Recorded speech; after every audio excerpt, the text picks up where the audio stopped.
नहीं सब। अस्सलाम वालेकुम। लेक्चर कौन सा?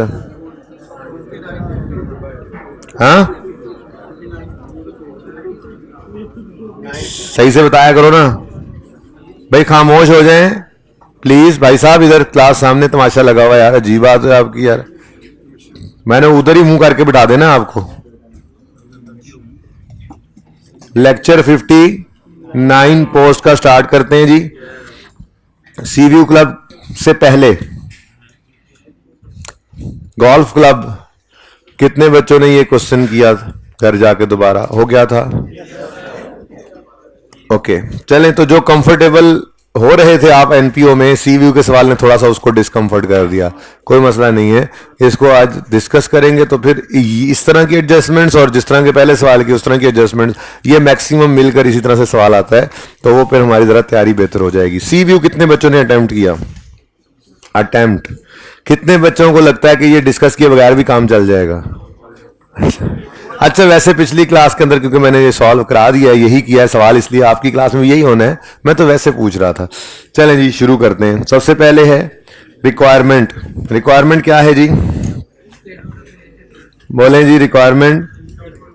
जरा रिक्वायरमेंट पढ़ लें आप लोग, तब तक मैं जरा साफ सुथरा कर लूं।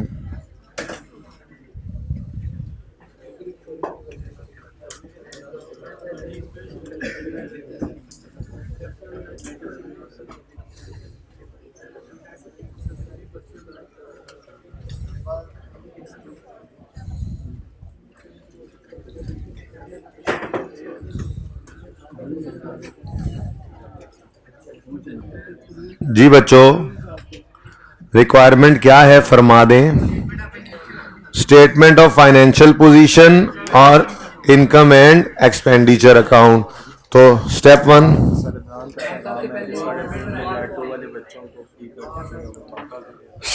बजे R2 के कौन कौन से बच्चे हैं जी? R2 के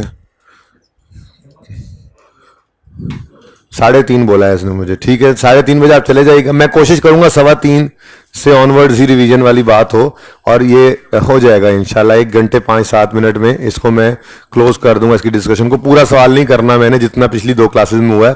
और फिर जो अगला पोर्शन है वो तो वैसे ही आपको पता है अपलोड होना है, तो वो इंशाल्लाह कर लेंगे। तो 1:15 से 3:30 हो भी जाए तो कोई नहीं। कितने बच्चे हैं वैसे? अच्छा ठीक है, चलें फिर जल्दी से फॉर्मेट बनाएं जी। सी व्यू, ये देखें जल्दी वाला फॉर्मेट ऐसे बनता है। Income and expenditure account for the year ended. फरमा दें। अच्छा भाई, जो मुझे बोलता हुआ अब नजर आएगा ना, वो क्लास से बाहर जाएगा। मैं आखिरी बार कह रहा हूं अब, ये इस तरफ से जितने भी बोलते हैं। ओके, 31 दिसंबर।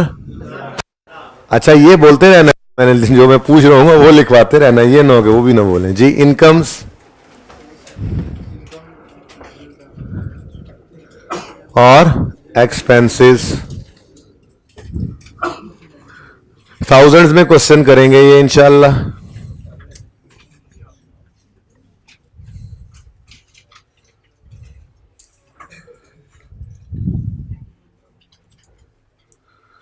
बैलेंस शीट की हेडिंग कोई नहीं दे रहा, मतलब नाम सी व्यू नहीं लिख रहा। फिर स्टेटमेंट ऑफ फाइनेंशियल पोजीशन यहां पे बस लिख रहा हूं, आपने पूरा लिखना है। ठीक है जी। एज ऑन 31 दिसंबर 15। क्यों यार जाते हो क्लास से बाहर? चुप कर जाओ यार, चुप कर जाओ यार आप लोग भी।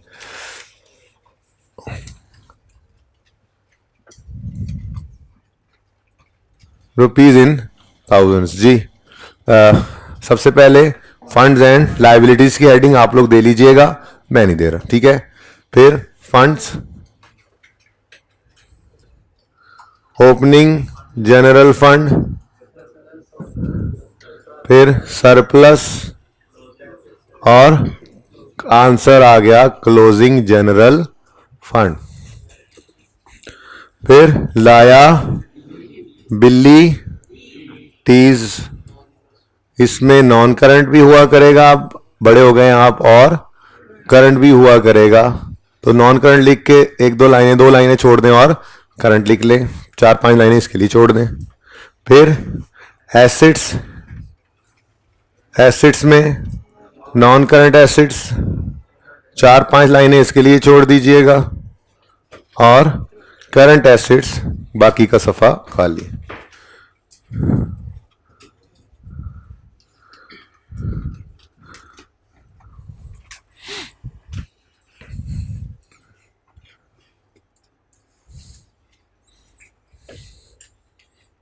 नहीं रहना तुसी हैं, बाद आ जाओ, हाजा बाजा।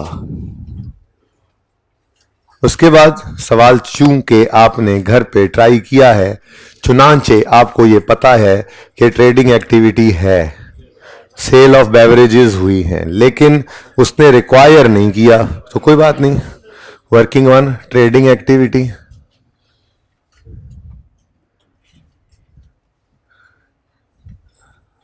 सेल ऑफ बेवरेजेस,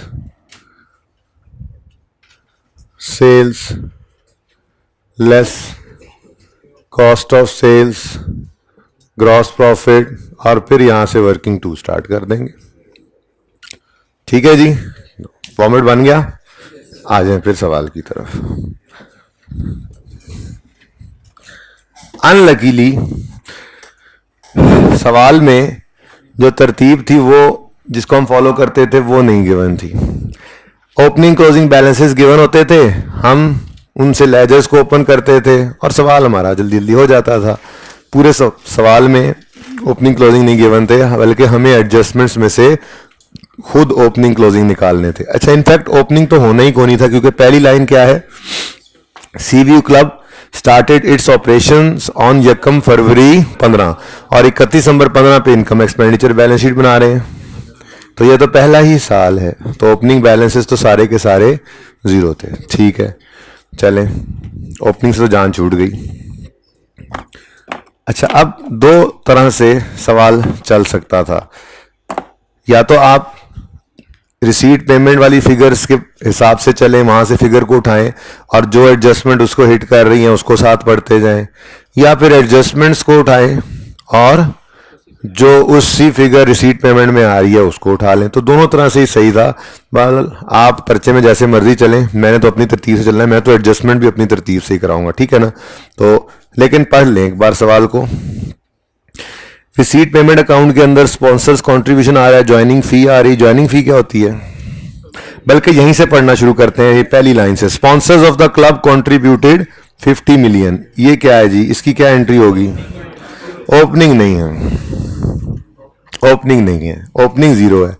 साल के पहले ही दिन ये पैसे हम 3-4 दोस्तों ने जो क्लब ओपन किया था, तो अपने पैसे इकट्ठे करके फंड में जो डाले हैं, ये वो पैसे हैं, इसकी डबल एंट्री होगी, ओपनिंग नहीं है। कैश डेबिट ठीक है, यहां पर रिसीट पेमेंट लिख दो, रिसीट पेमेंट चल रहा है, रिसीट पेमेंट डेबिट, और जनरल फंड क्रेडिट 50 से, ठीक हो गया। अच्छा, तो यही 50 जो मिलियन है ना, यहाँ पे 1000 में क्वेश्चन हमने करना है, यही 50 आपको ये नजर भी आ रहा है, रिसीट पेमेंट का अकाउंट डेबिट हो रहा है और जनरल फंड क्रेडिट हो रहा है, ठीक है जी। पिछली दोनों क्लासेस के अंदर मैंने इसको ओपनिंग फंड में ही लिखा और बच्चों को जुबानी बता दिया था कि चाहो तो तकलीफ हो तो ये कर लो। मैंने क्या लिखा, मैंने कहा जी इस 50,000 की एंट्री कराओ, रिसीट पेमेंट अकाउंट डेबिट और ओपनिंग जनरल फंड क्रेडिट।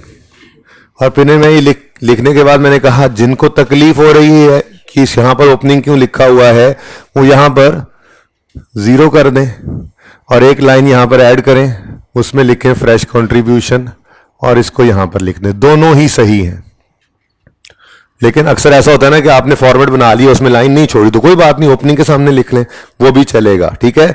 तो आप ओपनिंग जीरो करके इसको फ्रेश कंट्रीब्यूशन लिखकर 50,000 इधर भी लिख सकते हैं, जैसे आपका दिल करे। पिछली दोनों क्लासेस में मैंने ये ओपनिंग जीरो नहीं लिखा था, बल्कि ओपनिंग पे ही 50,000 लिख लिया था। दोनों ही सही हैं, ठीक है, जैसे आपका दिल करे, ठीक है। तो receipt payment debit, general fund credit, clear, okay. अच्छा जी, उसके बाद मैंने क्या किया था, पहली क्लास में मैंने ये काम किया था कि सवाल को पढ़ के एडजस्टमेंट्स उनके डिस्कस करने से पहले ये काम कर लिया था। सवाल के अंदर जो एडजस्टमेंट्स रिसीट पेमेंट को यहां हिट कर रही थी, मैंने वो एडजस्टमेंट साथ ही इनके लिख ली थी, ठीक है। तो पॉइंट 1 ज्वाइनिंग फी और सब्सक्रिप्शन के साथ लिंक कर रहा है। पॉइंट 2 में सेल ऑफ बेवरेजेस की बात हो रही है। पॉइंट 3 के अंदर जो है वो payment of purchase of beverages की बात है। इसी तरह से तरतीबवार मैंने एडजस्टमेंट्स को लिख दिया, ठीक है। एडजस्टमेंट्स पे नज़र डाल लेते हैं। पहले एडजस्टमेंट में ज्वाइनिंग फ़ी और सब्सक्रिप्शन की बात हो रही है, दूसरी में बेवरेज की सेल की, तीसरी में परचेज ऑफ बेवरेजेस की, चौथी में सैलरीज, पांचवीं में रेंट, छठी में एडवांस, सातवीं में यूटिलिटीज़, आठवीं में इंश्योरेंस, नौवीं में रिपेयर मेंटेनेंस और 10वीं में फिक्स एसेट की डेप्रिसिएशन, ठीक है। अब दोनों तरीके मैंने कहा सही हैं। चाहो तो रिसीट पेमेंट वाली फिगर पकड़ो और फिर उसकी एडजस्टमेंट पढ़ लो, चाहो तो एडजस्टमेंट को पकड़ो और फिर उससे रिलेटेड फिगर्स को रिसीट पेमेंट से उठा लो। लेकिन ये इंश्योर करना कि कोई एडजस्टमेंट भी ना रहे और रिसीट पेमेंट में भी कोई डेबिट या क्रेडिट रह ना जाए पोस्ट होने से, ठीक है। मिस नहीं करना बस, ठीक है। तो एडजस्टमेंट्स के पॉइंट ऑफ व्यू से चलते हैं। सबसे पहली एडजस्टमेंट क्या है जी? The joining fee for award of membership is 50,000। यार ये दरवाज़ा खोल दें थोड़ी देर, कोई बच्चा दरवाज़ा खोल दें, टीए को बुला लें, दरवाज़ा खोल दें। ऑक्सीजन आज आप लोगों ने ना सारी सोख कर ली है।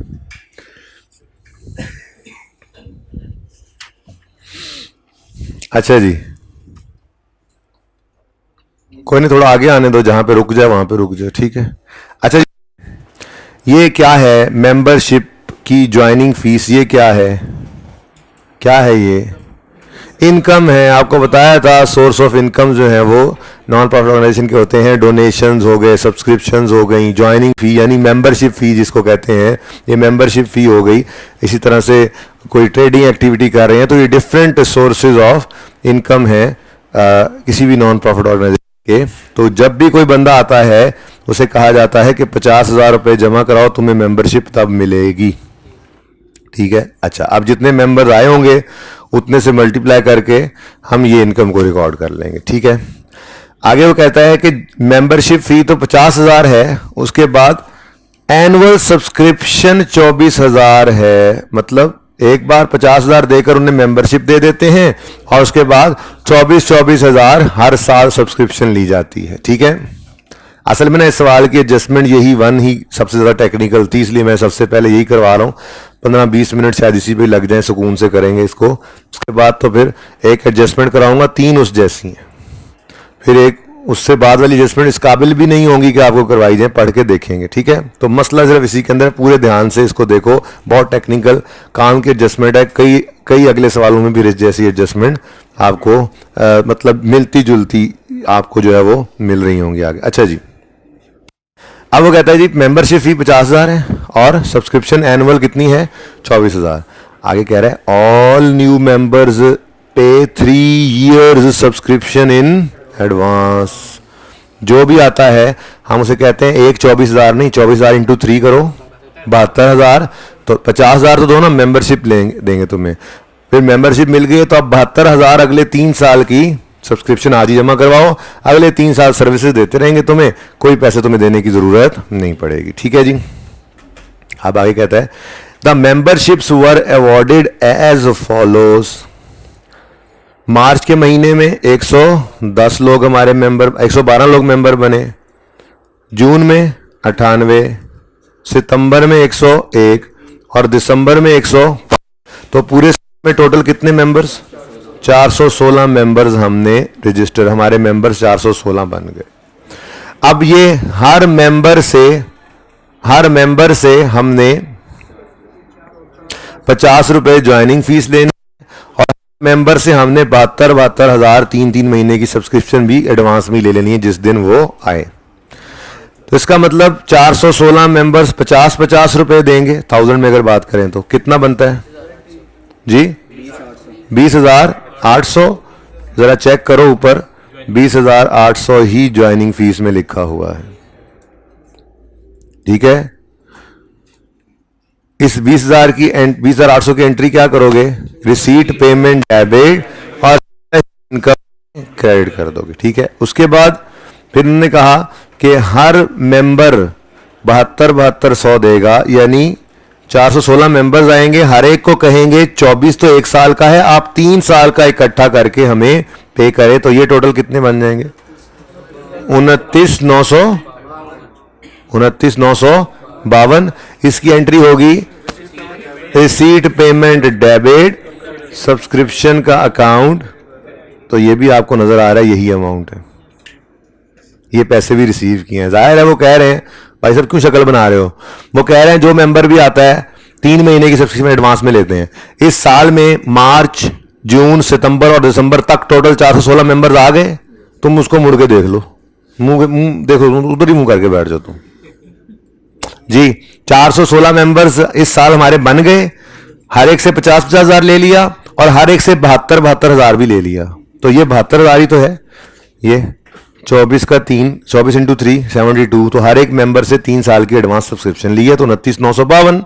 ये 29,952 रिसीव किया है, तो एंट्री बनेगी रिसीट पेमेंट डेबिट सब्सक्रिप्शन का अकाउंट क्रेडिट, वहां से इनकम फिर निकाल लेंगे। ठीक है, ओके ले जी।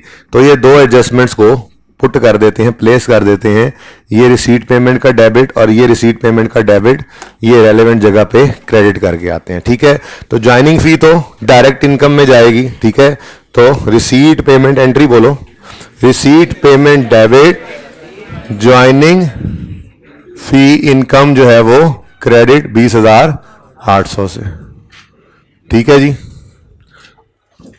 और नेक्स्ट है सब्सक्रिप्शन फ्रॉम मेंबर्स। इसके लिए लेजर बना लेते हैं।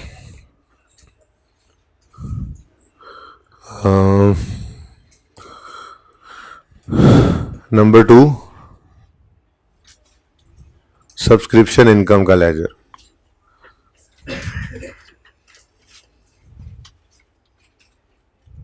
इनकम का लेजर बना रहा हूं, इनकम का, वही जो एक्रूअल में सिखाया था। ठीक है, तो रिसीट पेमेंट का अकाउंट 29,952 से डेबिट और सब्सक्रिप्शन का अकाउंट 29,952।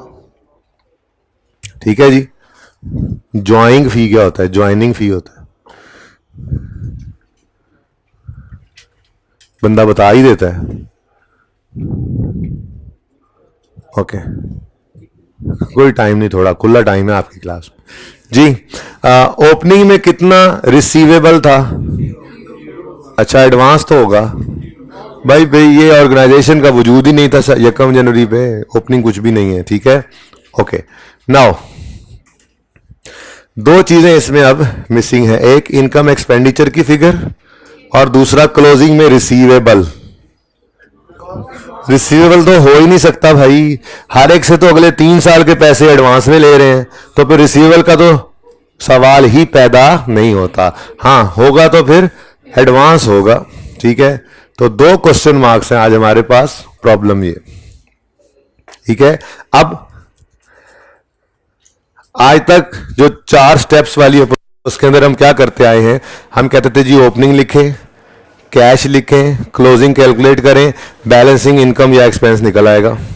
ठीक है, लेकिन आपको अगर याद हो तो एक्रूअल्स के टॉपिक के अंदर मैंने एक बार इंटरेस्ट रूल, तो एक्रूअल्स का यही 4 स्टेप्स ही रूल बताए थे ना, यही 4 स्टेप्स बताए थे, लेकिन एक दफा इंटरेस्ट एक्सपेंस की डिस्कशन के अंदर आपको मैंने बताया था कि जी अगर लोन की प्रिंसिपल अमाउंट, इंटरेस्ट रेट और डेट गिवन हो तो हम इंटरेस्ट एक्सपेंस की फिगर पहले भी निकाल सकते हैं। आप टॉपिक ओपन कर लें, ये लिखा होगा।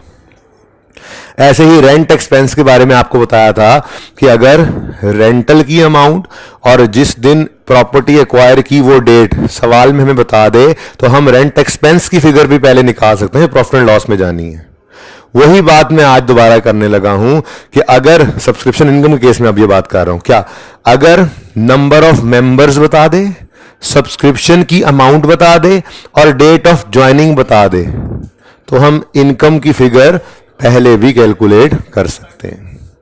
तो शायद क्लोजिंग एडवांस निकालना मुश्किल काम था, लेकिन इनकम निकालना इतना मुश्किल काम नहीं था। क्यों? क्योंकि आपको सवाल में नजर आ रहा है कि आपको ज्वाइनिंग डेट भी बताई गई है, फिर नंबर ऑफ मेंबर्स भी बताए गए हैं और सब्सक्रिप्शन की अमाउंट भी बताई गई है। ठीक है, तो लिखने वालों ने लिख लिया होगा कि अगर number of members, date of joining और सब्सक्रिप्शन की अमाउंट गिवन हो तो हम सब्सक्रिप्शन इनकम की फिगर पहले भी निकाल सकते हैं। अपने अल्फाज में लिख लें कि अगर number of members, joining date और सब्सक्रिप्शन की अमाउंट सवाल में गिवन हो,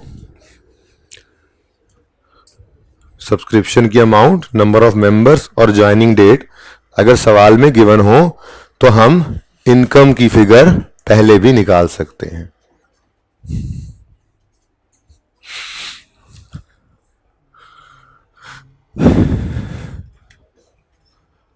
जी, तो अब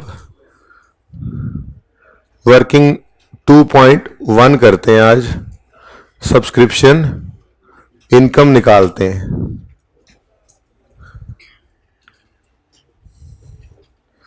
बच्चों, जो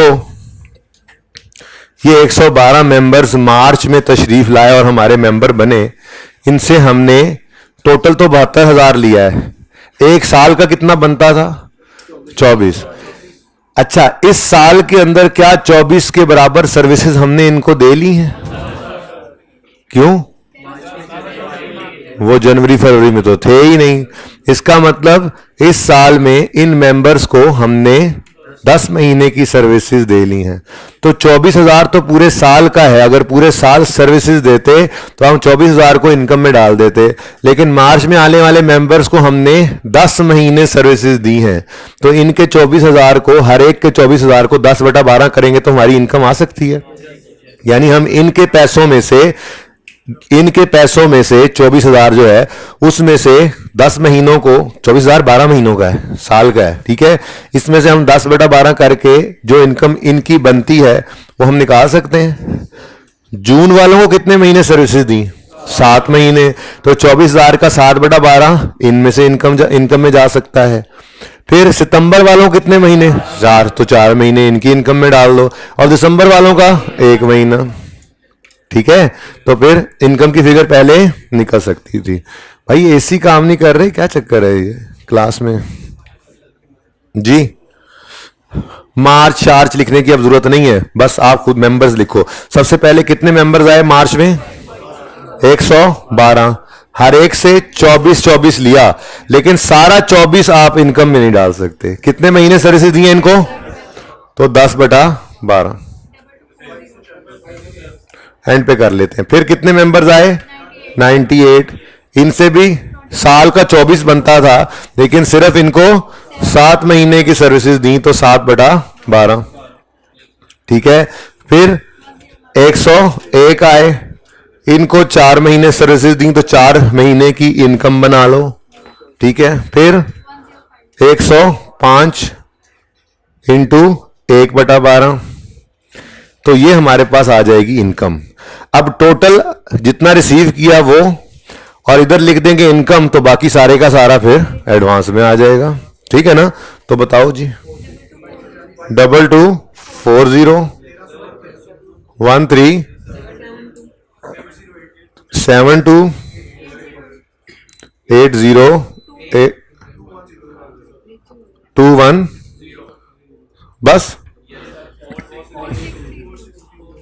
4630 आ गई हमारे पास सब्सक्रिप्शन इनकम। आज तक जितने भी सवाल किए उनमें हम सब्सक्रिप्शन इनकम को बैलेंसिंग निकाला करते थे। आज पहली बार हमने सब्सक्रिप्शन इनकम की फिगर निकाल ली है और क्लोजिंग बैलेंसिंग निकालने जा रहे हैं, क्योंकि डाटा ऐसा अवेलेबल था। सब्सक्रिप्शन की अमाउंट भी थी, नंबर ऑफ मेंबर्स भी थे। बंद ही कर दो यार, ये सब्सक्रिप्शन की अमाउंट थी, नंबर ऑफ मेंबर्स भी थे और ज्वाइनिंग डेट भी थी, तो इनकम की फिगर पहले निकाल ली। वैसे ये बोल कौन रहा है? अच्छा, तालीम हो रही है, ठीक है, मुझे सुनाई दिया। ले जी, तो वर्किंग 2.1 4630, ठीक है। और अब क्लोजिंग बैलेंसिंग तो ब्लू से आता था ना, blue for B for blue, B for balancing 253। अब कंप्लीट हो गया ये लेजर। ये 4630 जो है ये सब्सक्रिप्शन इनकम है, ये 25,322 जो है ये हमारी लायबिलिटी है। तो सब्सक्रिप्शन इनकम वर्किंग नंबर 2.1 में हमने निकाली है, कितनी जी? 4630। और सब्सक्रिप्शन इन एडवांस इसको हम लिख देंगे 25,322। ठीक है ना? ये क्या मसला है? क्या नॉन करंट भी आएगा, करंट भी आएगा? ये क्या चक्कर है? ये एक ऐसी लायबिलिटी है जो सारी की सारी अगले 1 साल में इनकम में ट्रांसफर नहीं होने, ना ही ये सारे की सारी ऐसी है कि जो अगले 1 साल में कुछ भी नहीं लेकिन सारा का सारा 1 साल के भी बाद होना है, बल्कि ये उस लोन जैसी है जो बोरिंग कॉस्ट से पहले समझाया था, जिस तरह से किस्तों वाला लोन, कि ये इस लायबिलिटी में से कुछ हिस्सा अगले 12 महीने में इनकम में जाना है और कुछ उसके भी बाद। कहानी कुछ इस तरह से है ना असल में। कुछ मार्च में आए, कुछ जून में आए, कुछ सितंबर में आए, कुछ नवंबर में आए, लेकिन सब ने 3-3 साल के पैसे दे दिए। अब ये जिसने मार्च 15 में पैसे दिए हैं, इसने 15, 16, 17 और 18 के भी कुछ महीनों के पैसे इकट्ठे दिए हुए हैं। जो जून में आया इसने 15, 16, 17 और 18 के भी कुछ महीनों के पैसे दिए हुए हैं। जो सितंबर में आया 15, 16, 17 और 18 के भी कुछ महीनों के पैसे दिए हुए हैं। अब हम इस वक्त खड़े हैं ये 31 दिसंबर 2015 पे, और इस वक्त खड़े होकर कितनी 25,322 की जो टोटल लायबिलिटी है, ये सारी की सारी अगले 1 साल में इनकम में नहीं चली जानी, क्योंकि हमने ये सारे पैसों के अगेंस्ट 2016 में ही सर्विस नहीं दे लेनी, बल्कि कुछ सर्विस 16 में देनी है, कुछ 17 में देनी है, कुछ 18 में देनी है। ठीक है? तो फिर इस 25,322 का कुछ हिस्सा करंट लायबिलिटीज नजर आएगा और कुछ नॉन करंट। ठीक है? Got it? अच्छा, अब प्रॉब्लम समझ आ जाए तो सोल्यूशन तो निकल ही आता है। अब मैंने आपको यह समझाया हुआ है कि अगर करंट नॉन करंट की बाइफरकेशन करनी हो तो पहले नॉन करंट को निकालेंगे, आसान होता है। यही कहा हुआ है ना आपको, यही सिखाया हुआ है, यही सिखाया हुआ है। जाओ फास्ट बॉलर, पढ़ाई हुई है ये बात। करंट आसान है, मैंने कहा था नॉन करंट में तो 2 साल, 4 साल, 10 साल कुछ भी अरसा हो सकता है। आसान क्या है, अगले 12 महीने देख लो। करंट निकल आए, टोटल में से करंट निकाल दो तो बाकी नॉन करंट। अब करंट निकालना भी कोई आसान काम नहीं था, बहुत आसान काम था। सिर्फ आसान काम नहीं था, बहुत आसान काम था। उसकी वजह यह है कि मार्च में कितने लोग आए थे? मार्च में 112, फिर 98, फिर 101, फिर 105। कुछ याद हो गया ना? तीसरी बार सवाल हो रहा है। अब ये 416 के 416 लोग 31 दिसंबर 15 की शाम को हमारे मेंबर्स बन चुके हैं। यानी 1 जनवरी 16 की सुबह ये सारे के सारे मेंबर्स होंगे, तो अगला पूरा साल इनको सर्विसेज दी जाएंगी। यानी कि इन 416 मेंबर्स में से हर एक का पूरा 24,000 इनकम में चला जाएगा। अब ये ना कहना कोई नए मेंबर आ गए तो क्या करेंगे, वो जब आएंगे तब देखेंगे ना। इस लायबिलिटी में से तो कोई नहीं ना आना नया, ये तो इन्हीं की ही लायबिलिटी है ना। ठीक है? तो इन 416 मेंबर्स के जो ये पैसे रिसीव हुए पड़े हैं, इनमें से हर एक ने पूरे साल सर्विसेज लेनी है अगला साल। और 1 साल की सब्सक्रिप्शन इनकम में कितनी बताई गई है? 24,000। तो इसका मतलब इस 25 के अगर 2 हिस्से करने हैं, करंट और नॉन करंट, तो करंट जो है वो निकालने के लिए सिंपल 416 इंटू 24 कर दो। कितना आता है जी? 9984। अगर ये 9984 अगले 1 साल में इनकम बनना है तो फिर बाकी सारा 1 साल के बाद बनेगा। और उसको कौन कैलकुलेट करे? वो तो हम निकालेंगे बैलेंसिंग। तो नॉन करंट फिर पोर्शन क्या निकाला करते हैं हम? बैलेंसिंग 15। ठीक है जी? लेकिन बच्चों ये वाला काम पर्चे में ही करते रहना, 2 शाखें बनाई हैं, एक उल्लू इस पे एक उल्लू उस पे, इतना टाइम नहीं होता। ठीक है? बल्कि ये वाली वर्किंग हमने बैलेंस शीट के फेस पे शो कर देनी है और ये बैलेंसिंग भी वहीं पर ही निकाल लेना है। ये ऐसे नहीं, यहीं पर करेंगे। क्या? एक तो ये पता लग गया कि सिर्फ करंट में नहीं है, ये सब्सक्रिप्शन इन एडवांस जो है ये करंट और नॉन करंट दोनों में नजर आनी है। तो पहले आप आए इधर और आपने कहा जी कि 416 मेंबर्स में से हर एक का 24-24 इस साल इनकम में चला जाएगा, वो बन गया 9984। ये 9984 आपका करंट पोर्शन बन गया। अब टोटल में से इस 9984 को माइनस कर देंगे तो बाकी क्या बन जाएगा, नॉन। तो टोटल कितना है जी, 25,322। इसके साथ आप लिखोगे जी ये वर्किंग नंबर 2 से हमने निकाला था, इसमें से 9984 को माइनस कर दो तो 22153338, ये आपका नॉन करंट पोर्शन बन गया जी।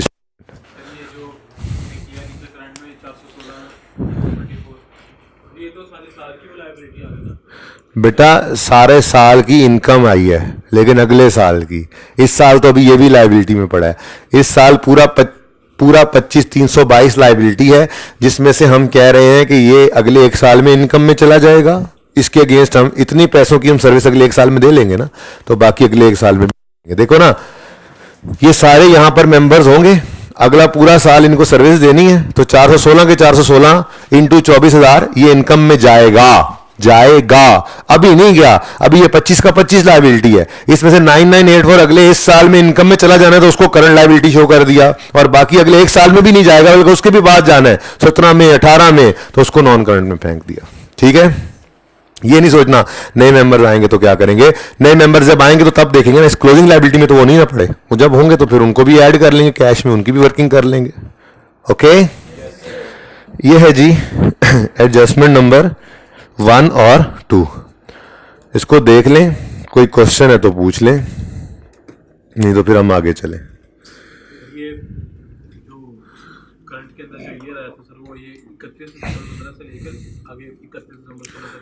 जी जाहिर है, आप 31 दिसंबर 15 पे बैलेंस शीट बना रहे हैं तो फोरसीएबल फ्यूचर करंट एक अगले 12 महीनों को, यानी एक अगले साल को कहा जाता है, तो वो 31 दिसंबर 15 पे खड़े होकर 31 दिसंबर 16 तक का अरसा होता है।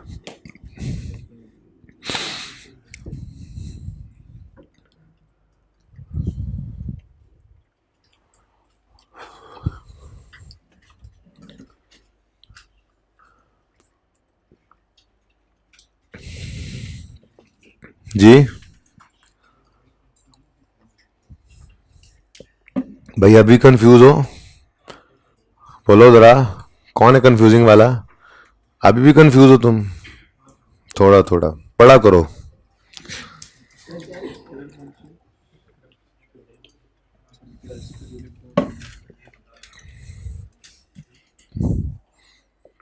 कब पहुंची हैं? आज क्या 23, कल पहुंची हैं? कहना पूछो ना यार, कदों अंकल लन गए, नहीं पता लगेगा। ये नहीं मैं कर पा रहा था इतने दिन से, तुम लोग पता नहीं ऐसे इजी लेते हो।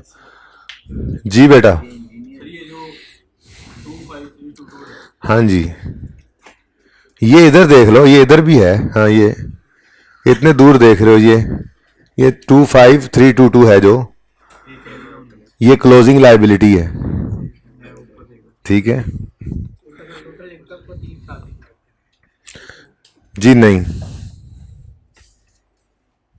एक साल के कुछ महीने तो, मार्च वालों के 10 महीने निकल गए हैं 36 महीनों में से, 26 महीने उनके क्लोजिंग एडवांस पड़े हैं। जून वालों के 7 निकल गए हैं तो 29 महीने पड़े हैं। आप फिर ये ढूंढो, फिर क्लोजिंग एडवांस निकालना है तो, हाँ तो आता तो यही है, लेकिन आसान क्या है, क्लोजिंग एडवांस निकालना मुश्किल है भाई। निकाल लो तुम, क्लोजिंग एडवांस निकाल लो, इनकम तुम बैलेंसिंग निकाल लेना। हमारी बेलने में बाजू आई हुई, हम मुश्किल चीज पहले कैलकुलेट करें और आसान बैलेंसिंग निकालें? नहीं, हम आसान निकालेंगे, क्लोजिंग बैलेंसिंग निकाल लेंगे, दोनों ही निकल सकते थे, जो पहले कर लो। आसान काम करो, मुश्किल क्यों करते हो? ओके जी जी जी जी, बोलो बोलो। है बेटा, मुझे ये बताओ कि आपने इस पूरे साल के अंदर 29,952 रुपए, यही बनता है ना, था यही लिए थे ना, ये रिसीव किए हैं क्या 29,952 के अगेंस्ट आपने सर्विसेज दे ली हैं मेंबर्स को? नहीं भाई, अगले 3-3 साल के पैसे लिए हुए हैं। तो सर्विसेज कितनी दे ली थी इनमें से? 94630 की बराबर सर्विसेज दे ली थी। तो बाकी जो है वो 25,322 जो है इसके अगेंस्ट अभी आपने सर्विसेज आने वाले सालों में देनी है। तो कैश आज ले लें, सर्विसेज ना दें, तो ये तो एडवांस है, लाइबिलिटी है। ये है राइट, ये liability to provide services in future. अब इसमें से अगले 12 महीने सर्विसेज कितनी दे लेनी है वो हमने निकाला है 9984 के सारे मेंबर्स को अगले पूरे साल सर्विसेज देनी है हमने। तो फिर हर मेंबर का 24 हज़ार इनकम में चला जाएगा। तो 416 इंटू 24 कर दिया, वो इनकम बन जाएगा। इसमें से 99 समथिंग जो है वो इनकम में चला जाएगा, बाकी अगले साल भी इनकम में नहीं जाएगा, वो उससे अगले साल जाएगा। ठीक है, तो इसलिए इसको तोड़ लिया जी। फिर समझा दूं क्वेश्चन, ये पॉइंट नंबर 1 हो गया है। अब पॉइंट नंबर 2 पढ़िए, बल्कि पॉइंट 2 और पॉइंट 3 आप पढ़ के 30 सेकंड के अंदर दिमाग में कोई एंट्री बना लें, पूरे दोनों पॉइंट्स पढ़ लें। और टेक्निकल एडजस्टमेंट यही थी जो हमने कर ली है, अब कोई नहीं इसमें जान, अब सवाल की जान निकल गई है। अब अगले 15-20 मिनट में मैं कोशिश करूंगा कि हर नई एडजस्टमेंट हो जाए और फिर रिपीटिशन वाली एडजस्टमेंट सिर्फ हो और आप बेशक उठ के जा भी सकें।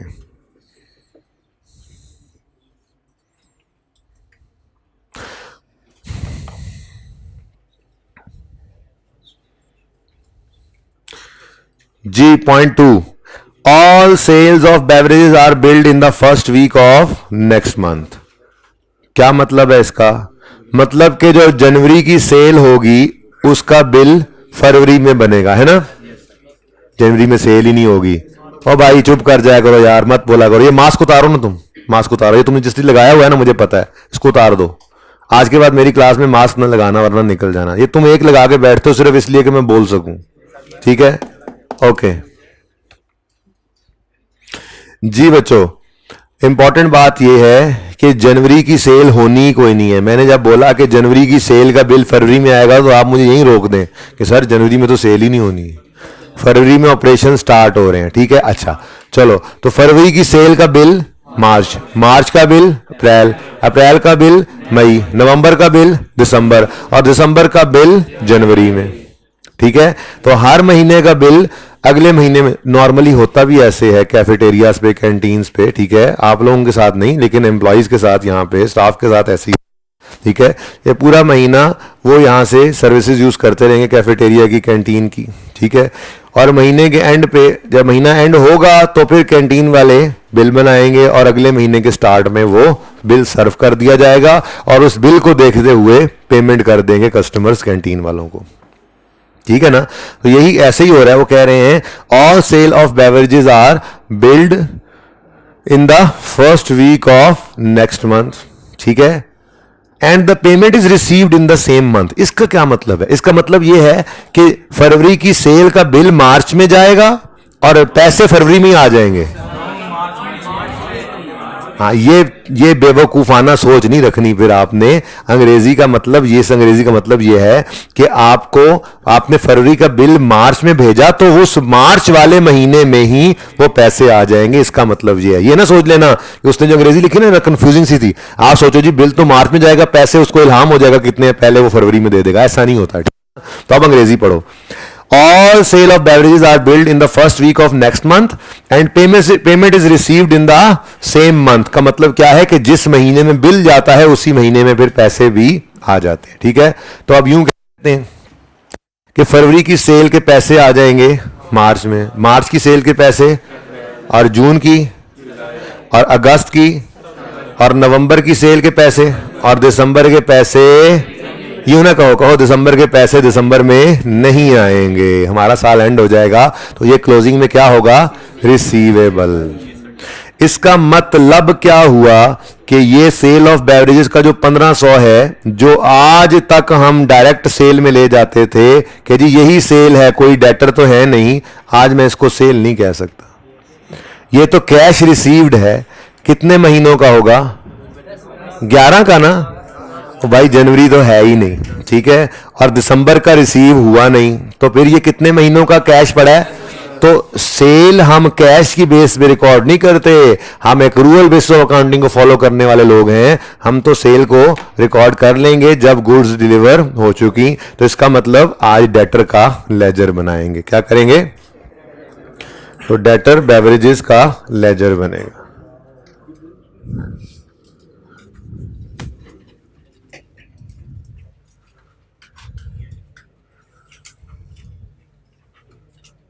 जी इधर देखें जी, ओपनिंग डेटर्स बता दें बस मुझे आप, बाकी तो मैं कर लूंगा। ओपनिंग, अच्छा जी ओपनिंग कोई नहीं है, ठीक है। नेक्स्ट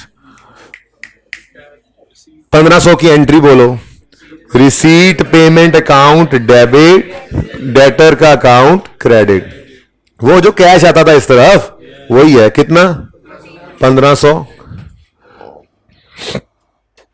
ठीक है। अब पहले ये हो रहा था, आज से 2-3 दिन पहले सवाल शुरू किए हुए हैं, ठीक है, उनमें ये हो रहा था कि यही 1500 कैश होता था और हम कहते थे बस सारे ही रिसीव हो गए, यही सेल है।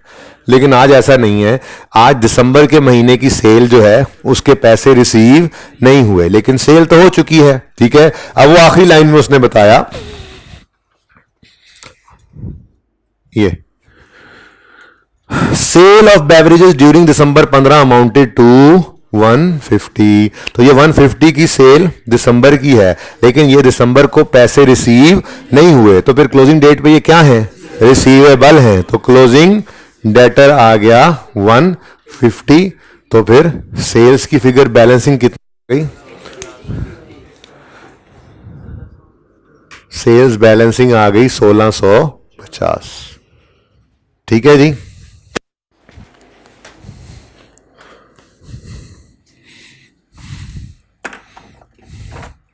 तो ये 1650 सेल ऑफ बेवरेजेस में चला जाएगा और 150 जो है ये क्लोजिंग डेटर्स करंट एसेट्स में नजर आएंगे, ठीक है।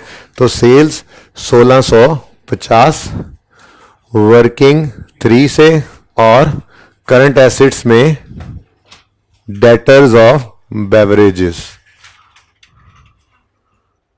वर्किंग नहीं बल्कि इस सवाल में गिवन था 150, ठीक है जी।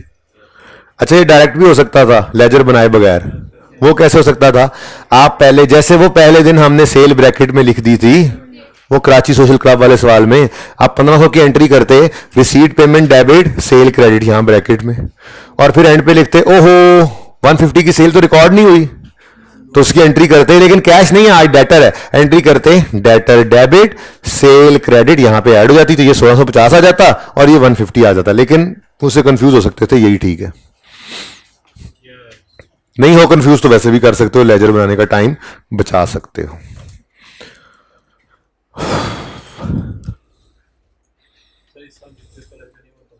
ना बनाए, लेजर रिक्वायर्ड है भाईजान। आई कैब अपने सोल्यूशन के अंदर ना ब्रैकेट में लेजर बनाता है, लेजर बनाता ही नहीं है पूरे सोल्यूशन में। फिर रिक्वायरमेंट है, जहां पे जरूरत पड़े बनाओ, जहां पे ना बनाओ डायरेक्ट कर सको करो, टाइम बचा लो, ठीक है जी। चले next ji.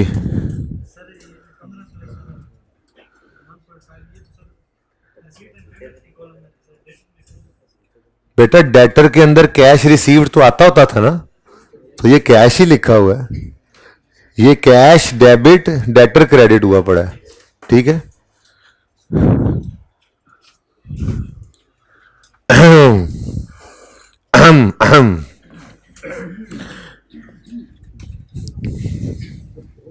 Purchases made during the year, ये तो वही गल होगी, टोपी मैं सिटी ते सारे बांदरा ने सिट दी। Purchases made during the year of beverage amounted to 1760। तो पहली बार ऐसा हुआ कि उसने परचेजेस की फिगर हमें दे दी है, ठीक है।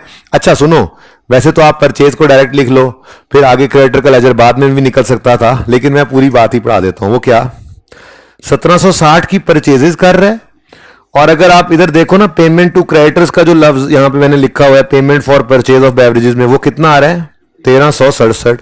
तो 1700 की चीजें खरीद के 1300 पे करोगे तो कुछ बाकी क्रेडिटर पेएबल रह जाएगा ना। तो अब मेरा मशवरा यही है कि जैसे तरतीब चली आ रही है वैसे ही चला लो। ये 1500 को तो टिक कर लो। इन्वेंट्री का भी लेजर बना लो, क्रेडिटर का भी लेजर बना लो, ठीक है। डायरेक्ट करना चाहे जो बच्चा बेशक करे, लेकिन मैं ये दोनों लेजर्स बनाने लगा हूं, ठीक है। फिर एडजस्टमेंट दोबारा पढ़ते हैं। तो नंबर 4,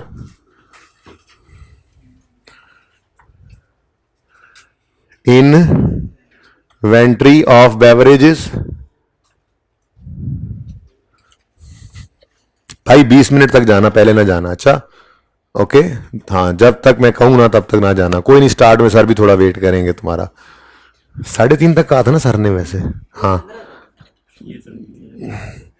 कुछ 3:30 कह रहे हैं, कुछ 3:15, यही कह रहा था पहले।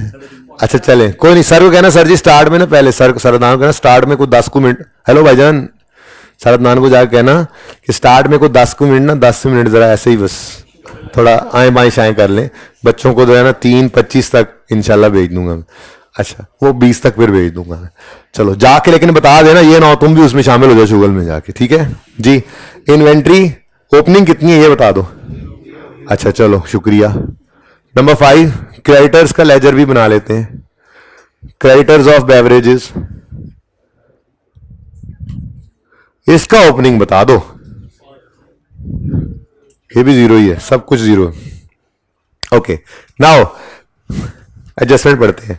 Purchases made during the year of beverage amounted to ₹1760। Entry inventory debit, purchase की बजाय इन्वेंट्री डेबिट, और क्रेडिटर क्रेडिट, यहां पे लिख लो इन्वेंटोराई, और यहां पे क्रेडिटर्स। आज तक हर सवाल के अंदर ये बैलेंसिंग निकाल रहे थे, आज सवाल में दे दिया। और परेशान नहीं होना, डाटा जैसे है बस चलते जाओ, ठीक है। 4 नॉर्मल चीजों को पता है, जो 3 निकल आएंगी चौथी बैलेंसिंग निकाल लेंगे। पीर साहब समझ आ रही है? ओके, नेक्स्ट एडजस्टमेंट पूरी नहीं हुई, आगे क्या कहता है। 25% of the total purchases of beverages made during the year, यानी 1760 की बात कर रहा है, remained unsold during the year. ये क्लोजिंग डेट पे क्या है, अनसोल्ड है तो स्टॉक, तो 1760 का 25% अनसोल्ड है तो ये फिर क्लोजिंग स्टॉक में पड़ा है, कितना 440। ठीक हो गया जी। अब बैलेंसिंग यहां से क्या आ जाएगा, कॉस्ट ऑफ सेल्स कितनी जी 1330 20। आपकी क्लास का एक बच्चा ना सुबह वाली क्लास में चलेगा, उसको क्लैश था दूसरे कॉलेज में, तो उसने रिक्वेस्ट की 1320। तो मैंने कहा चले जाओ। सुबह मुझे कहता है क्लास में, सर ये क्या बात हुई, आपने ये सवाल दे दिया, ये तो बिल्कुल ही डिफरेंट सवाल था, बड़ा परेशान हुए हम, सारा कॉन्फिडेंस। मैंने कहा पर्चे में तो नहीं ना बैठे थे, तो अभी तो फिर थोड़ा बहुत ऐसे ही चलता होता है कि आपका दिमाग भी इस्तेमाल होता रहे। तो थोड़ा सा तरतीब से हट गया था, लेकिन आप पता है क्या है, अब जो अगले सवाल आएंगे ना वो मिक्सचर होगा, कुछ इस तरह के एडजस्टमेंट भी हुआ करेंगे और कुछ जैसे ओपनिंग क्लोजिंग गिवन होते हैं वैसे भी होगा। तो फिर उन सवालों की तैयारी भी होगी, ठीक है। सवाल ये बहुत मजे का था। 1320 कॉस्ट ऑफ सेल्स में जाएगा और 440 करंट एसेट्स में स्टॉक नजर आएगा, ठीक है। तो 1320 वर्किंग नंबर 4 और क्लोजिंग स्टॉक करंट एसेट्स में स्टॉक बेवरेजेस 440, ठीक है। ये लेजर भी कंप्लीट, ये भी। अब क्रेडिटर्स का लेजर वक्त आने पे भी कंप्लीट हो सकता था, लेकिन मेरा दिल है चलो इसको भी भड़का ही देते हैं अब, क्योंकि पूरी बात इनकी ओपन हुई पड़ी है, ये क्लोज ही कर दें। तो वो क्रेडिट साइड पे जो मैंने फिगर दिखाई है 1367, इसकी एंट्री क्या बनती है, पेमेंट ऑफ परचेजेज है, परचेजेज नहीं बस पेमेंट टू क्रेडिटर्स ही है, ठीक है। तो creditor debit, receipt payment credit 1367 60 जी। आज क्लोजिंग बैलेंस ही निकल रहा है, दिन दिन की बात होती है जी, ठीक है। तो क्लोजिंग बैलेंस 393, ठीक है। यहां से जो परचेजेस थी वो इन्वेंट्री के अकाउंट में ऑलरेडी जा चुकी हैं। ये क्लोजिंग है जिसपे हम स्क्वायर टाइप रेक्टेंगल लगाते हैं, ठीक है। तो ये कहां जाता होता है? करंट एसेट्स में। क्रेडिटर्स ऑफ बेवरेजेस जी 390, वर्किंग का रेफरेंस दो, आपने निकाला है।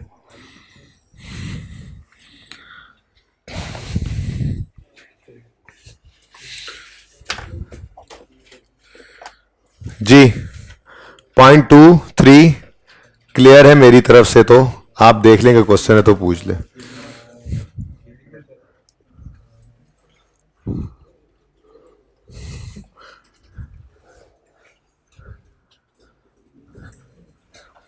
ओ भाई गिनती ना करी जाओ, सरदनान को क्या हो, जरा टाइम हो गया, कह दिया, क्या कह रहे थे?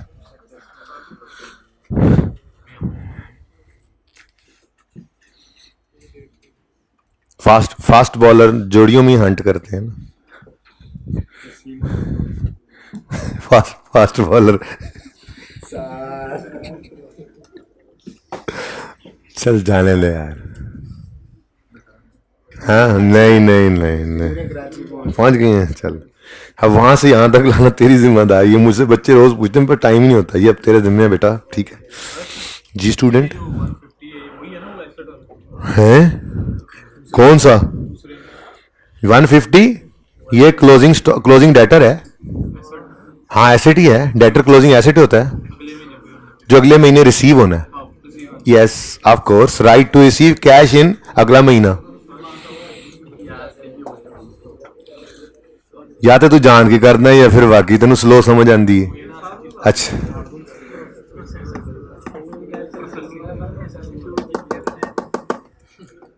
पॉइंट नंबर 4 जो है ये ध्यान से सुने, खास तौर पे FAR 2 की क्लास में अभी तशरीह ले जाने वाले बच्चे, क्योंकि पॉइंट 4, पॉइंट 7 और पॉइंट 9 बिल्कुल 100% सेम ट्रीटमेंट है। इसमें सैलरीज इंक्लूड, तो इसमें लिखा हुआ है यूटिलिटीज इंक्लूड, तो इसमें लिखा हुआ है रिपेयर एंड मेंटेनेंस इंक्लूड, तो बिल्कुल सेम ट्रीटमेंट है। सैलरीज को ध्यान से अब देखें, कहते हैं जी पॉइंट 4 में salaries are paid on the first day of next month. वही कहानी, जनवरी की सैलरी पे होगी, जनवरी की होगी तो पे होगी, होश करो। अच्छा फरवरी की सैलरी मार्च, मार्च की अप्रैल, अप्रैल की मई, दिसंबर की नहीं पे होगी, इस साल में नहीं पे होगी, तो क्लोजिंग पर क्या होगा? पेएबल। एक तो हमें इस जुमले से ये पता लग गया, ठीक है। ये मसला नहीं था, मसला यहां से शुरू होता है। वो कहता है the amount of salaries includes, यानी ये 1000 के बारे में कुछ कहना चाह रहा है। वो कह रहा है कि इस 1000 में इंक्लूड है an advance amounting to 10,000 paid to an employee. अभी इधर ही रुक जाएं जरा और इस एडवांस के बारे में थोड़ी सी बहस कर लेते हैं।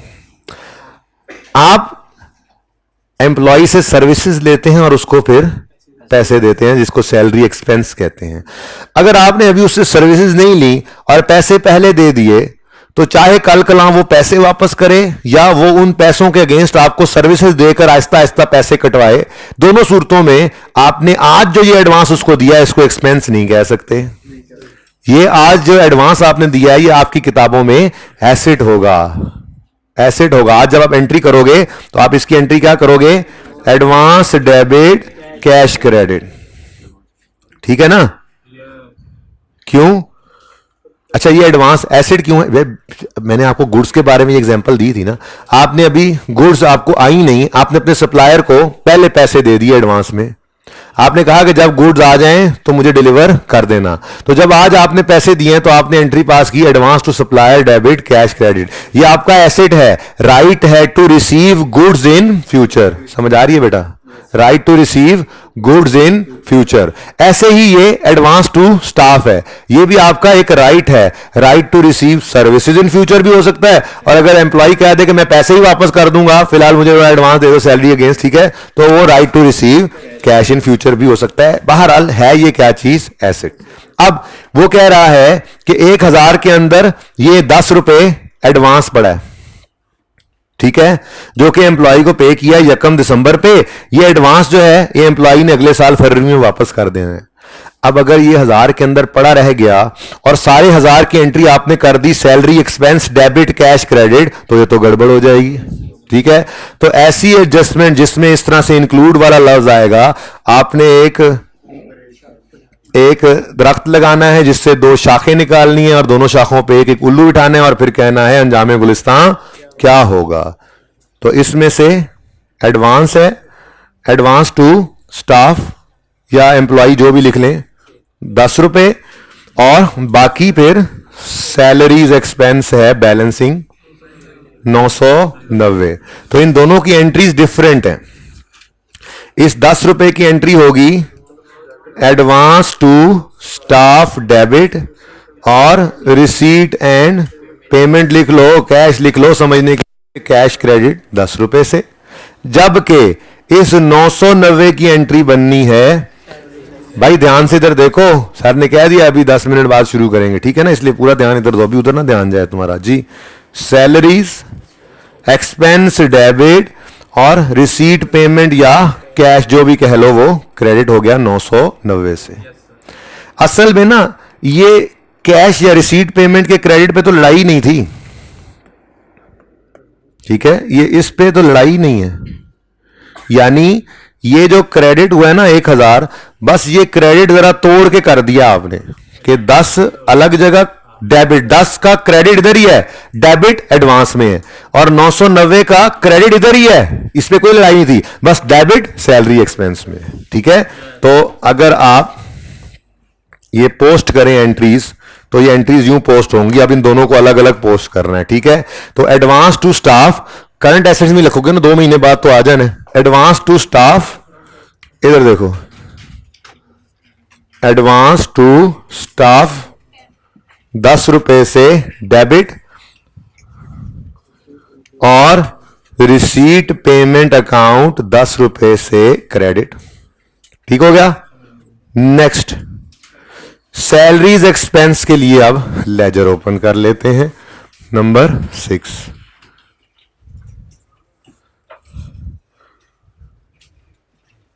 सैलरीज एक्सपेंस जी, ओपनिंग कुछ पेएबल नहीं है। ठीक है, और ये 990 की एंट्री क्या हो रही है, salary expense debit receipt payment credit.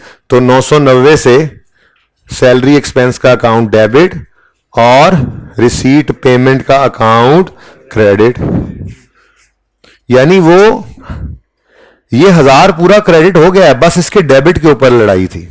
ठीक है, ये समझ आ गए? एक मिनट, पूरी बात होने दो। अच्छा, अब उसने ये कहा था कि 1 महीने की, मतलब उसने ये कहा था कि हर महीने की सैलरी अगले महीने के पहले दिन मिलती है। इसका मतलब दिसंबर की सैलरी अभी नहीं मिली, तो क्लोजिंग में पेएबल होना है, ऐसे ही है। अच्छा, अगली बात, सवाल के अंदर गिवन नहीं है मंथली सैलरी कितनी है या दिसंबर की सैलरी इतनी होगी। ठीक है, तो फिर इस इंफॉर्मेशन की एब्सेंस में नॉर्मल अजम्पशन यही लेंगे ना भाई, मुलाजिम तो नॉर्मली बराबर ही होते हैं, हमने जो रखे होंगे। ठीक है, तो नॉर्मल अजम्पशन पे यही है कि हर साल की सैलरी, हर महीने की सैलरी बराबर होगी। ठीक है, तो फिर ये 990 पकड़ेंगे तो ये 12 महीनों का है, इसको डिवाइड कर देंगे। 11 का है, दिसंबर का रिसीव नहीं हुआ, दिसंबर की सैलरी पे नहीं हुई और जनवरी में सैलरी थी ही नहीं। ठीक है, तो टोटल ये कितने महीनों की पेमेंट है, रिसीट पेमेंट में 10 महीनों की पेमेंट पड़ी है सैलरी की। ठीक है, तो डिवाइड बाय 10 करेंगे तो पर मंथ सैलरी आ गई, इंटू 1 कर देंगे तो 99, क्लोजिंग 1 महीने का पेएबल आ गया। ठीक है, अब इनकम एक्सपेंडिचर में आपका एक्सपेंस कितना आएगा, 1089 जी। ये 1089 इनकम एक्सपेंडिचर में एक्सपेंस बन जाएगा और ये 99 जो है ये सैलरीज पेएबल करंट लायबिलिटीज में नजर आ जाएंगी। ठीक है, तो एक्सपेंसेस में सैलरीज वर्किंग नंबर 6 से कितनी जी, 1089 नजर आ गई, और सैलरीज पेएबल, ये भी वर्किंग में ही आपने निकाला है 6 में 99, ठीक है। अच्छा, अब किताब के अंदर हो सकता है ये इस तरह से भी हुआ पड़ा हो कि इस एडवांस को यहां सैलरी में प्रीपेड की तरह से लिख दिया गया हो। बिल्कुल ठीक है, उससे भी फिगर सही निकल आएगी, लेकिन कंफ्यूजिंग है, आपने वो काम नहीं करना। आप ऐसे ही करें जैसे करवा दिया, इससे कॉन्सेप्ट ज्यादा मजबूत हो जाता है। एक्सपेंस को अलग रखें, एडवांस को अलग रखें, ठीक है, सही है। हाँ, ये 990 करना जरूरी था, यहां 1000 ले लिया होगा जिन्होंने, तो उसकी गलती होगी, ठीक है। अब पूछें सवाल।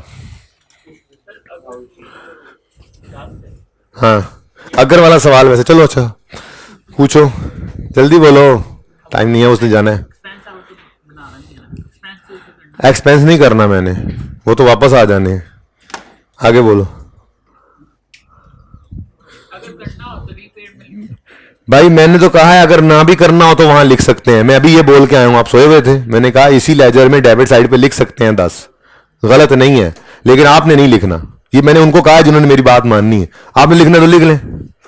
मैंने कहा कॉन्सेप्ट मजबूत करो, कोई बात नहीं, अलग ही रखो, इकट्ठा लिख सकते हैं, सोल्यूशन में भी होगा इकट्ठा, ठीक है जी। यहां तक को मसला, यूटिलिटीज वाली एडजस्टमेंट पढ़ो।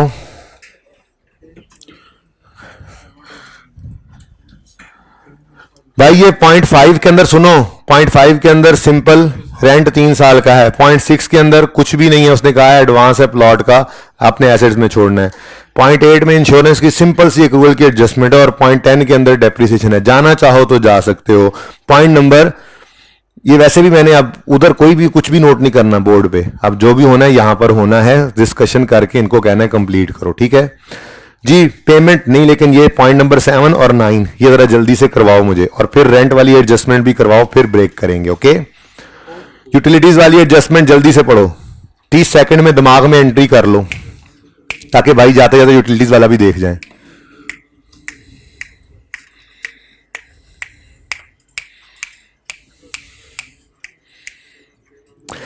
Utilities, payment for utilities include security deposit paid to utility companies amounted to 20।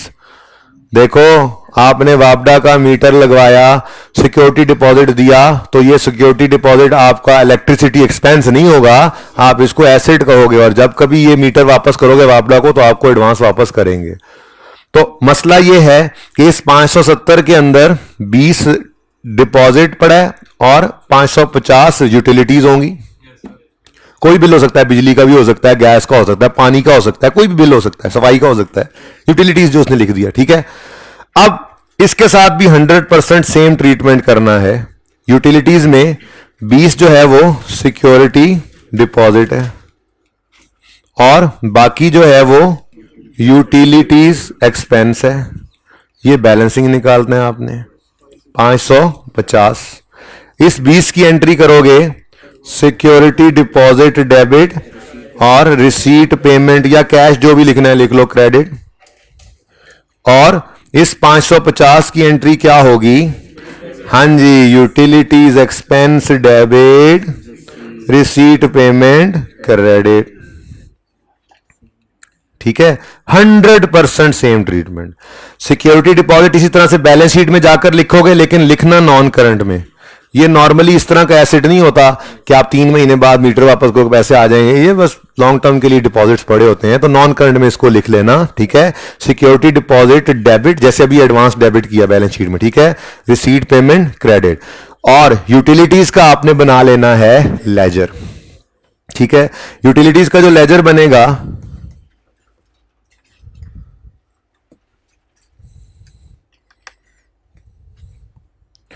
Utilities का जो लेजर बनेगा वो लेजर बिल्कुल सेम, ओपनिंग कुछ भी नहीं है, फिर रिसीट पेमेंट डेबिट, ये utilities debit receipt payment credit 550 से हो गया। अब क्लोजिंग पेएबल यहां से भी बिल्कुल वैसे ही निकालना था, ठीक है। 100% सेम एडजस्टमेंट है, ठीक है। अब उस लाइन को आगे पढ़ा तो वो कहता है utility bills are paid on 7th day of next month. लो भाई, हर महीने का बिल अगले महीने, तो जनवरी का बिल है ही नहीं, लेकिन दिसंबर का बिल अगले महीने होना है, तो क्लोजिंग डेट पे क्या होगा, पेएबल। अब अगेन सवाल चूंकि खामोश है तो यही अज्यूम करेंगे ये 550 10 महीनों का है, हर साल बिल सेम होता है, उसने कोई और यूटिलिटीज होंगी, नहीं होगा बिजली का बिल, या बिजली का बिल फिक्स होता होगा, हमें से क्या। अब 550 सवाल खामोश है तो अजम्पशन यही लेनी पड़ेगी कि हर साल में बराबर होता है यूटिलिटी का बिल, तो फिर 10 महीनों का अगर 550 है तो एक महीने का 55 होगा। यहां से आपका इनकम एक्सपेंडिचर की फिगर निकल आएगी, ये क्लोजिंग बैलेंस शीट में, ये इनकम एंड एक्सपेंडिचर। कोई फर्क नहीं, कोई जरूरत नहीं, ये नोट ही तो है। 550 को 10 महीनों का नहीं लिखा, अज्यूम नहीं किया, ये नोट नहीं लिखा गया, वर्किंग है, नोट क्यों लिखे, वर्किंग है। सामने बताया उसको कि हमने 550 को 10 महीनों के बराबर समझा है, तो एक महीने का लिख दिया यहां पे। नंबर 9 बिल्कुल ऐसी एडजस्टमेंट है, पढ़ो। तो इस सवाल में ढेर सारी एडजस्टमेंट एक जैसी आ गई, अब अगले किसी सवाल में इनमें से एक आधी एडजस्टमेंट आ जाया करेगी, इसलिए अच्छा सवाल है। FA2 वाले हो, ठीक है, लेकिन सवाल पूरा करना है, मैंने कल चेक करना है जी। Repair maintenance include advance of 1 lakh paid to contractor for construction of parking shed. ये क्या है जी, advance to contractor, advance to contractor. जंग वाले तुम वापस आ जाओ, तुम FA2 नहीं पढ़ रहे हो, वापस आ जाओ, फ्रॉड लगाते हो, आके बैठ जाओ, चलो शाबाश, बैठ जाओ बेटा, बैठ जाओ, बैठ जाओ, बैठ जाओ मेरे चांद, बैठ जाओ, बल्कि वहीं खड़ा रहे तू, फ्रॉड लगाने की सजा में तुम्हें वहीं खड़े रहो तुम। कुछ भी करोगे तुम, हैं जंग से हो तो कुछ भी करोगे। अच्छा जाते हो तुम, ठहर जाओ जी। जी बच्चों, ये एडवांस टू कॉन्ट्रैक्टर एक एसेट है, इसको रिपेयर एक्सपेंस में ना पड़ा रहने देना। तो 100% सेम ट्रीटमेंट, थक गए हम तो भाई एक जैसी ट्रीटमेंट्स कर करके। तो advance to contractor debit cash या रिसीट पेमेंट जो भी लिख दो जी, कितने से, 100 से। और बाकी क्या है, repair and maintenance expense debit receipt payment या कैश क्रेडिट 175 से। ठीक है, सेम वही ट्रीटमेंट। इस एडवांस को करंट एसेट में रख लेना, क्योंकि वो शॉर्टली क्या है, पार्किंग शेड के लिए एडवांस दिया, कौन सा 50 साल के लिए दे दिया, 10 साल बाद कंस्ट्रक्शन करानी है तो अभी थोड़ी एडवांस देना है। तो नॉर्मल असम्पशन ये होती है, एडवांस कंस्ट्रक्शन का एडवांस जो 2-4 महीने में काम शुरू हुआ, हो सकता है अभी शुरू हो जाए, ठीक है ना। तो कंस्ट्रक्शन का एडवांस नॉर्मली 1-2 महीने पहले ही दिया जाता है कि चलो यार तैयारी कर लो, काम शुरू करो, आ जाओ, ठीक है ना। तो करंट में ही रखना है इसको। रिपेयर एंड मेंटेनेंस एक्सपेंस का लेजर बनेगा और ये एक्सपेंस की एंट्री उसमें हो जाएगी। अब रिपेयर हर साल बराबर अज्यूम नहीं कर सकते, इसलिए उसने रिपेयर बिल का बता दिया कि 7,000 का बिल जो है वो आउटस्टैंडिंग है ईयर एंड पर। तो क्लोजिंग पेएबल उसने खुद बता दिया कितना है, 7। तो इसी तरह से बिल्कुल लेजर यहां भी बन जाएगा, ठीक है, सही है। अब नंबर 10 एडजस्टमेंट आपको मैं बताऊं, मुझे शर्म आ रही है, मुझे शर्म आ रही है कि आपको मैं ये बताऊं कि 1200 से fixture debit receipt payment credit करोगे, वैन डेबिट रिसीट पेमेंट 1500 से क्रेडिट करोगे। मुझे शर्म आ रही है कि फिर मैं आपको बताऊं 10% फर्नीचर एंड फिक्सचर की डेप्शन निकाल के एंट्री करोगे, डेप्शन एक्सपेंस डेबिट, एसेट का ही अकाउंट डायरेक्ट क्रेडिट कर देना बुक वैल्यू पे। मुझे शर्म आ रही है कि आपको बताऊं वैन की डेप्शन आप निकालोगे और डेप्शन एक्सपेंस डेबिट और वैन क्रेडिट करोगे, तो 0.10 आप कर लोगे, मैं नहीं बताऊंगा, ये कह रहा हूं। नंबर 8, ये अब मैं आपको करवाता हूं, अच्छा लगता हूं, क्या कह रहा है, देखो देखो जरा, देखो जरा। Insurance premium was paid on यकम फरवरी 15 covering a period of 12 months. तो एक महीना क्लोजिंग में प्रीपेड है, लेजर बना लेना, एक्सपेंस भी निकल आएगा, प्रीपेमेंट भी आ जाएगी, सही है।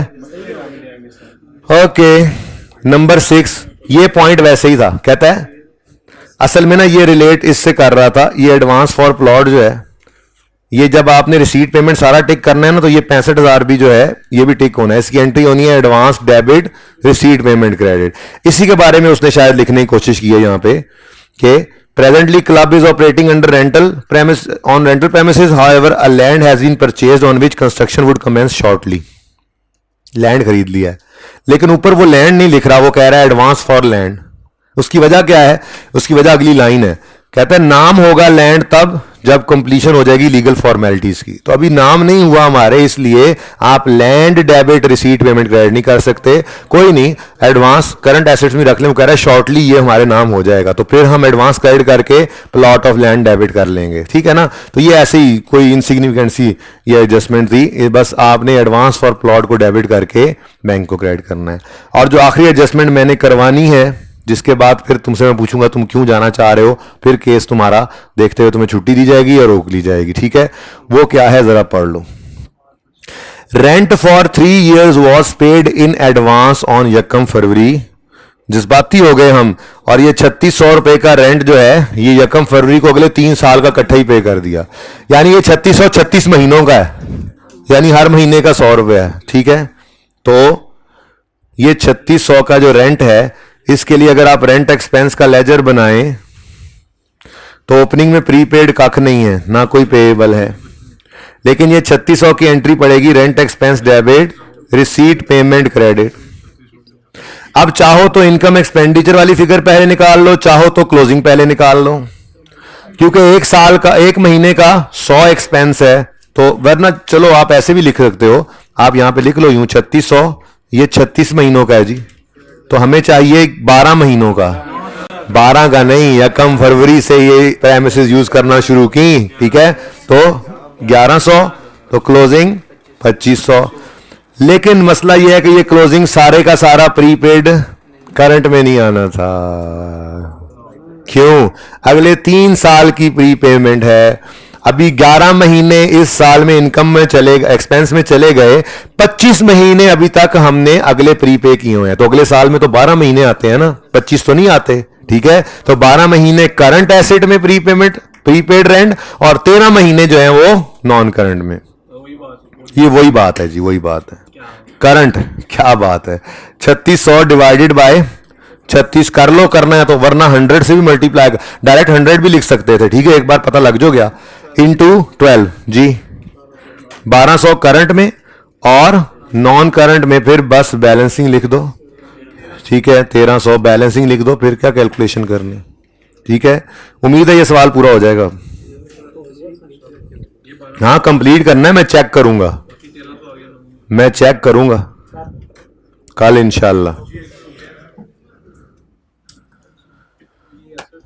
हाँ भाई क्या मसला है तुम्हें, कौन सा टेस्ट देना है,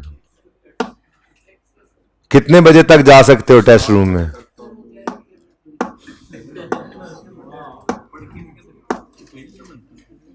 फ्रॉड क्यों लगा के जा रहे थे, उनके साथ क्यों उठ रहे थे? भाई मैंने FIR2 वालों को भेज दिया है। अच्छा, फ्रॉड क्यों लगा रहे थे मुझे? फ्रॉड लगा रहे थे तुम FIR2 वालों के साथ निकल रहे थे, तुमने सोचा सर कहेंगे इसने भी FIR2 पढ़नी है, मुझे पता है तुमने नहीं पढ़नी।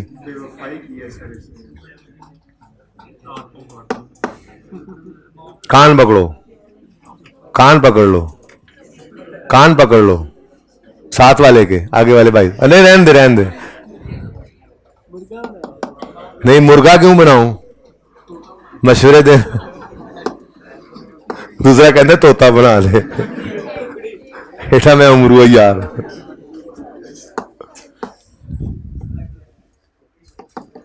चलें जी यहां पे इसको एंड करते हैं। ये सवाल आपने पूरा करना है, नॉर्मल क्लास का एंड कर रहे हैं और अब नॉर्मल क्लास शुरू करने लगे हैं, ठीक है जी। अब सुने, होमवर्क आज मैं इसलिए नहीं दे रहा क्योंकि सुबह आप लोगों को मैंने दोबारा बुलाया हुआ है, इसलिए यही सवाल आपने दोबारा करना है, ठीक है जी। तो नॉर्मल क्लास को यहां पे पॉज कर दें।